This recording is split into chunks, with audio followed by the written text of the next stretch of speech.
South Carolina Senator Lindsey Graham, a member of the Senate Armed Services Committee. Good to see you as always, sir. What do you think? Everything she says is wrong. Number one, she's a nice lady. The Iran nuclear deal went to the Congress and it was rejected in a bipartisan fashion, but we didn't get 60 votes. It was voted on in the House in a bipartisan vote of rejection. It's not a treaty. Trump's not bound by the worst deal since Munich. So I am so pleased that Pompeo made the Reagan speech toward Iran like Reagan made toward the Soviet Union. I am so pleased that President Trump is letting the Iranian president know there's a new sheriff in town. Everything Obama did not work. He would crawl through glass to get this deal with the Ayatollah, who took all the money, not the people. We're on the verge of history here.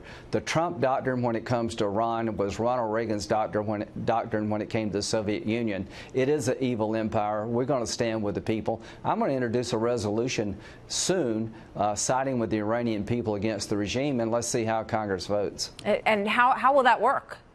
Well, I'll have a resolution saying that we stand with the Iranian people for their right to self-determination, condemning the regime for holding American sailors hostage on the high seas, for disrupting the Mideast, for murdering innocent Iranians who just want to be able to determine their own future.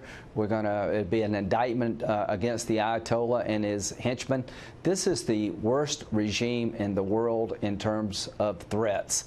Russia, North Korea are threats. Radical Islam like Al-Qaeda are threats. But the biggest threat of all to me is this regime in Iran. They're religious Nazis who are trying to develop a nuclear capability. And the question is, would they hit Riyadh and Saudi Arabia first or go to Jerusalem?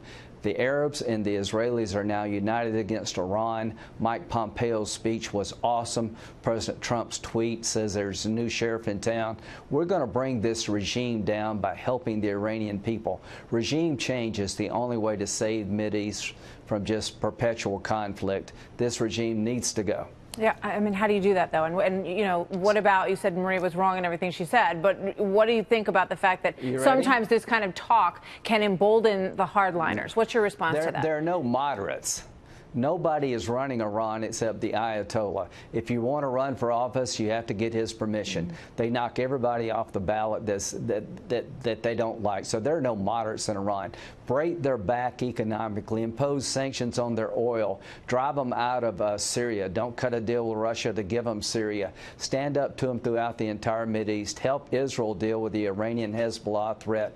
Break their economy. Stand with the Iranian people. Get information into Iran that will drive the Iranian regime crazy. We're on the verge of history here with Iran, and I want to compliment President Trump and Mike Pompeo. We're about to pull off something very big.